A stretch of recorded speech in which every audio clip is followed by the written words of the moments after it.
Você provavelmente já ouviu falar que ter 0,1 BTC te coloca no topo da nova elite financeira e que apenas isso é o suficiente para te deixar rico. Mas se eu te disser que isso é uma ilusão confortável e que vai te custar muito caro a sua liberdade e autonomia? Afinal, escassez não gera demanda. Ainda que o Bitcoin seja uma ferramenta interessante, é sensato adotar uma postura de encarar ele como uma ferramenta e não como uma solução para todos os seus problemas. O Avelino Morgante ele tem um argumento de que você é confiscável. E eu concordo com isso. E uma coisa que me incomoda na narrativa dos maximalistas é uma atitude de viver em condições precárias na esperança de um amanhã melhor e ficar acumulando num ciclo quase que, diria que, uma combinação entre virtuoso e vicioso. O Altier ele tem um vídeo bem icônico onde ele apresenta a rotina de um bitcoinheiro que coloca toda a sua riqueza em Bitcoin. Eu digo que é cômico porque não dá pra negar o cenário que isso cria nas pessoas, sabe? E inclusive eu tava até conversando com um amigo esses dias, perguntando a respeito se ele era realmente um maximalista da mesma forma como se conhece os maximalistas. Porque existe um certo culto ao Bitcoin, um culto dogmático por parte de muitos maximalistas do Bitcoin. E eu digo que isso é muito perigoso porque você abdicar por completo das experiências do presente e do seu presente em prol de um futuro para comprar e comprar Bitcoin e em troca de viver num estado de quase subsistência, isso é muito perigoso. Só que tem duas coisas aqui que eu acredito que sejam mais perigosas do que essa, tanto para o indivíduo quanto para a economia. Porque o Bitcoin ele possui aspectos deflacionários, que para a economia isso é mais perigoso do que a inflação em si. Mas eu não vou comentar a respeito disso em profundidade, porque o que me preocupa é como o indivíduo deveria se preocupar, e nesse caso você e eu, que é não cair na ilusão de que o Bitcoin ele é imune a qualquer tipo de hackeamento, qualquer tipo de falha.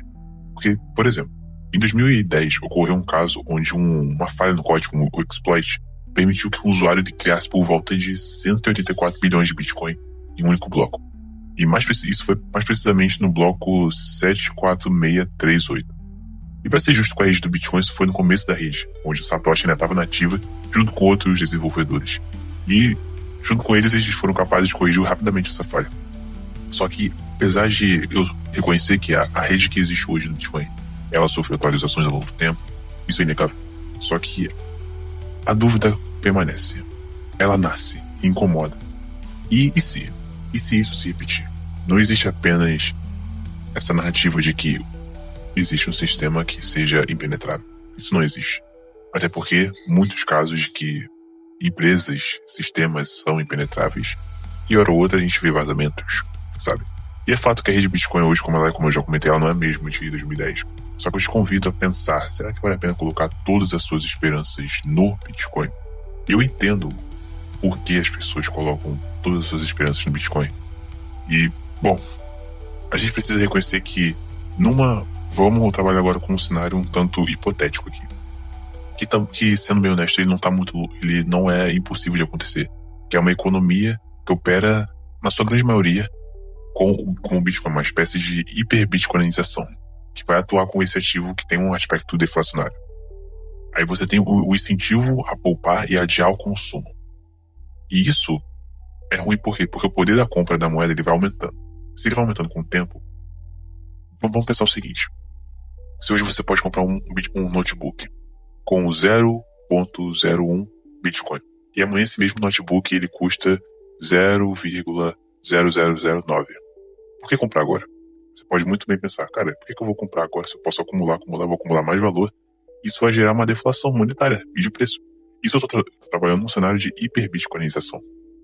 E é claro, dúvidas e dúvidas que merecem ser carregadas em relação a esse universo do Bitcoin, porque eu vejo que esse maximalismo, ele por vezes, ele impossibilita essa ação de questionamento.